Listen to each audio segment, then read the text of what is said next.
Ever looked up at the stars and wondered, how did we get here? The universe is vast, mysterious, and full of wonders. For a long time, the origin of life seemed like an unsolvable mystery.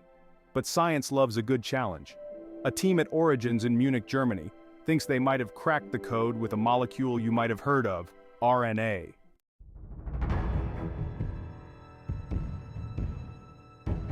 Picture this. It's about 4 billion years ago.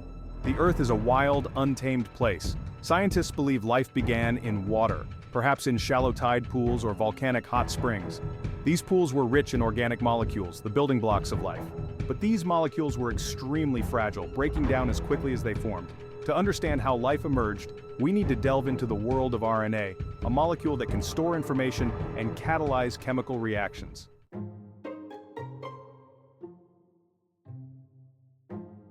Scientists have long suspected that RNA played a starring role in the origin of life. RNA can store genetic information and catalyze reactions, but it's also fragile.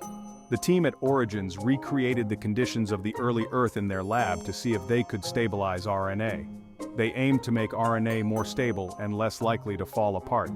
Their experiment led to a discovery that would change our understanding of life's origins.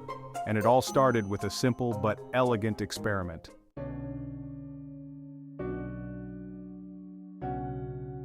Our Origins team was on a mission to recreate the conditions of the early Earth and see if RNA could survive long enough to form the building blocks of life. They let their primordial soup simmer, expecting RNA bases to link up, but the RNA strands kept breaking down. The scientists were stumped. They needed a way to stabilize those flimsy RNA strands. They decided to test if double-stranded RNA could be the key to stability.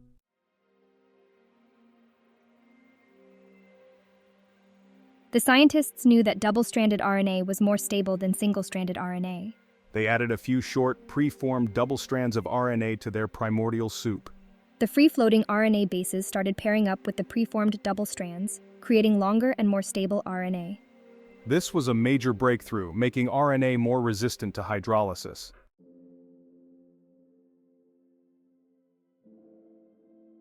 The excitement in the lab was palpable. They had shown that double-stranded RNA could survive in the harsh conditions of the early Earth. Double-stranded RNA provided a stable framework for RNA to fold into complex shapes, essential for its catalytic activity. The scientists were on the verge of unraveling one of the biggest mysteries in science, the origin of life. But how did those first double strands of RNA form in the first place? They didn't have a team of helpful scientists adding preformed strands to the primordial soup 4 billion years ago.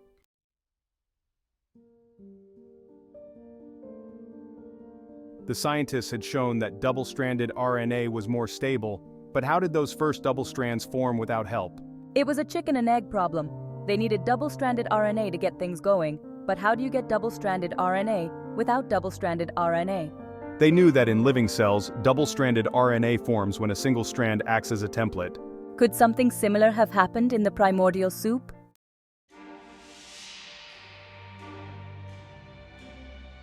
The Origins team had cracked the code of RNA stability, but the mystery of its initial formation lingered. Could RNA hold the key to its own assembly? The scientists theorized that chance encounters between strands with complementary sequences could spark the formation of double strands. The inherent chemical properties of RNA bases played a crucial role, increasing the likelihood of stable double-strand formation.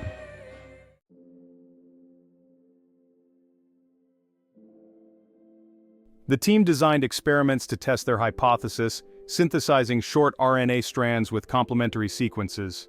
They monitored the solutions, and evidence of double-stranded RNA formation emerged.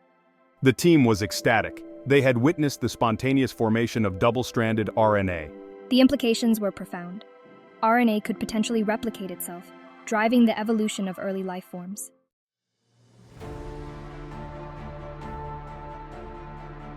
The discovery of RNA's self-assembling prowess opened up a Pandora's box of possibilities. Imagine those self-assembled RNA double strands seeking refuge within tiny lipid bubbles, precursors to cell membranes. Within these protocells, RNA's ability to store genetic information and catalyze reactions would have been paramount. Over eons, this process could have paved the way for the emergence of more complex life forms. Now, those early protocells, bless their little lipid hearts, they weren't exactly the picture of stability. Imagine a soap bubble trying to hold its shape in a hurricane. But here's where our double-stranded RNA hero swoops in to save the day. Protocells with double-stranded RNA membranes were much more robust. This newfound stability was a game-changer for the evolution of early life.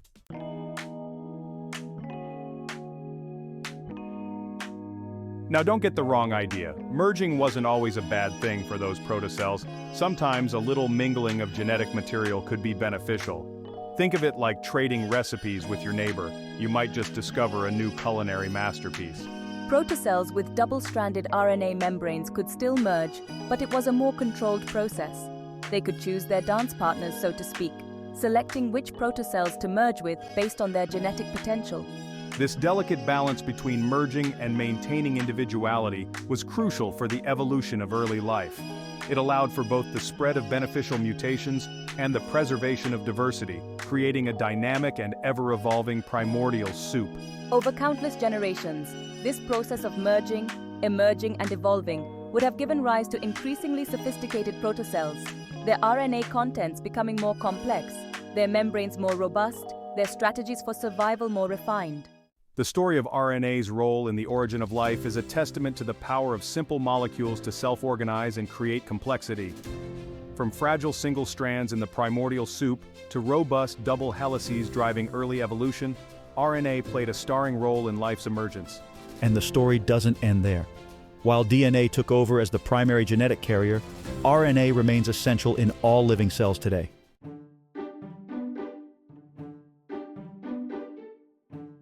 Picture this: the primordial soup, billions of years ago.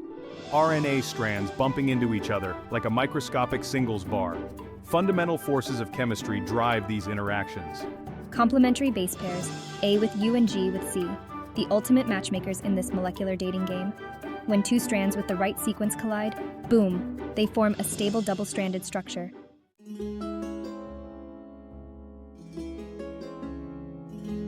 Now you might be wondering, why double strands? Why not triple, quadruple, or even more strands all twisted together? Well, it turns out that in the world of RNA, 2 is the magic number. Double-stranded RNA has this elegant, twisted, ladder-like structure known as a double helix. It's incredibly stable, like a sturdy staircase that can withstand the hustle and bustle of the molecular world. Triple strands and beyond? Not so much. They're like trying to build a tower out of spaghetti. Good luck with that. Remember that pesky hydrolysis we talked about, the water molecules trying to break those RNA bonds? Well, double-stranded RNA laughs in the face of hydrolysis. Those hydrogen bonds holding those two strands together are like a molecular force field, protecting the genetic information within. So, double strands it is. They're stable, they're elegant, and they're the key to understanding how those first RNA molecules survived long enough to get the ball rolling for life on Earth.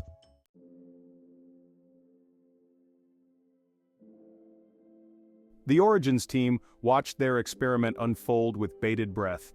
They had set the stage, carefully selecting their RNA singles, and now it was up to the laws of chemistry to work their magic.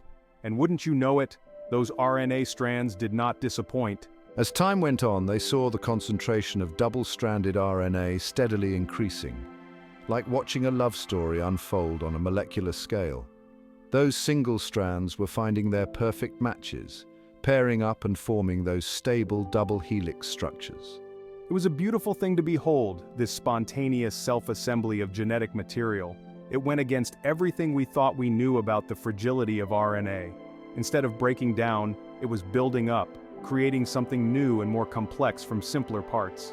This was a major victory for the Origins team and a giant leap forward in our understanding of how life might have first emerged from the primordial soup.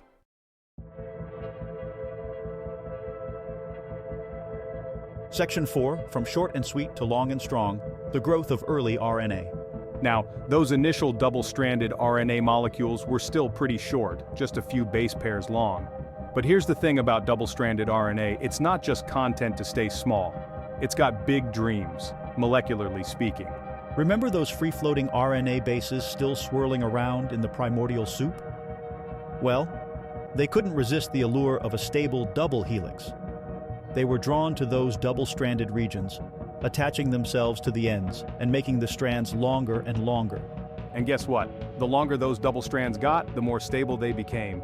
It was a positive feedback loop of molecular awesomeness. The more stable they were, the more likely they were to attract even more bases and so on. So, from those humble beginnings, those short and sweet double helixes grew longer and stronger, becoming the building blocks of something truly remarkable. Something that would eventually change the world, or at least create the conditions for the world as we know it to exist.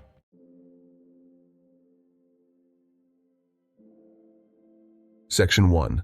RNA's molecular masterpiece, protocells with a purpose. Now imagine those early protocells, those tiny membrane-bound blobs of primordial soup, as the original hipster startups. They were small, scrappy, and full of potential, but they needed that one killer app to really take off. And guess what? Double-stranded RNA was that app. You see, those protocells with double-stranded RNA weren't just more stable, they were also more functional. That double helix structure wasn't just pretty to look at, it provided the perfect platform for RNA to fold into complex shapes, like tiny molecular origami. And these weren't just any random shapes. These folds allowed RNA to do something incredible: catalyze reactions. That means they could speed up chemical reactions like tiny molecular machines driving the processes of life itself. It was like those protocells had suddenly leveled up, going from passive containers to active dynamic systems. They had a purpose, a drive to replicate and evolve, thanks to the magic of double-stranded RNA.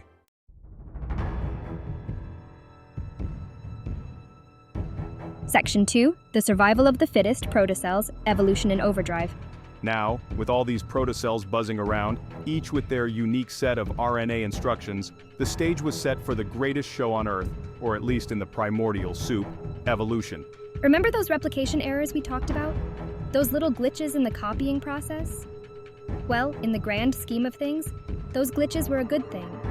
They introduced variation into the protocell population, like a cosmic game of genetic roulette. Some protocells got lucky, inheriting RNA sequences that made them better at replicating, more efficient at using resources, or more resistant to the harsh conditions of the primordial soup.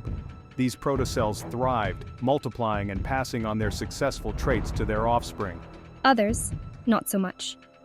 They might have inherited RNA sequences that made them less fit for their environment, and they slowly faded away, their genetic legacy lost to the primordial soup. It was a classic case of survival of the fittest, but on a microscopic scale. From humble beginnings, RNA molecules in the primordial soup began life's epic journey. It's a story of chance, necessity, and molecular matchmaking. DNA took over as the primary keeper of genetic information, but RNA still carries out essential tasks in every cell. Scientists are using cutting-edge technology to unlock RNA's secrets. Remember, RNA is the ancestor of DNA, a testament to the power of simple molecules.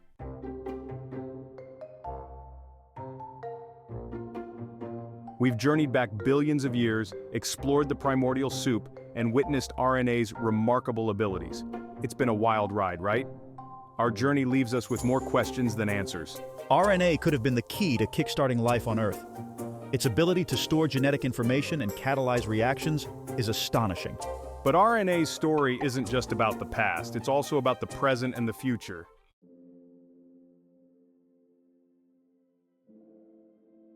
Now here's the really exciting part. Our growing understanding of RNA isn't just revolutionizing our understanding of the origins of life, it's also opening up incredible new possibilities in medicine. Remember those RNA vaccines that helped us tackle the COVID-19 pandemic? That's just the tip of the iceberg. Scientists are now exploring the potential of RNA to treat a wide range of diseases, from cancer to genetic disorders. Imagine a world where we can use RNA to silence harmful genes, deliver therapeutic proteins directly to cells, or even reprogram our immune systems to fight off infections more effectively. It sounds like science fiction, but it's rapidly becoming a reality. And it's all thanks to our growing understanding of this ancient, versatile molecule. Who knew that the secrets to treating some of humanity's most challenging diseases might lie in the primordial soup? This is an incredibly exciting time to be studying RNA. It's a field that's ripe with potential, both for unraveling the mysteries of our past and for shaping the future of human health.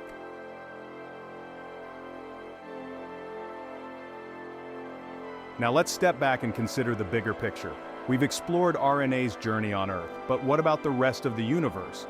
Are we alone in our RNA-fueled existence, or could similar processes be unfolding elsewhere? It's a question that has captivated scientists and writers for decades. The discovery of RNA's abilities makes the possibility of extraterrestrial life tantalizing. Imagine a universe teeming with life, each planet a unique experiment in evolution. Could some planets harbor life forms with their own versions of RNA? It's a humbling and awe-inspiring thought.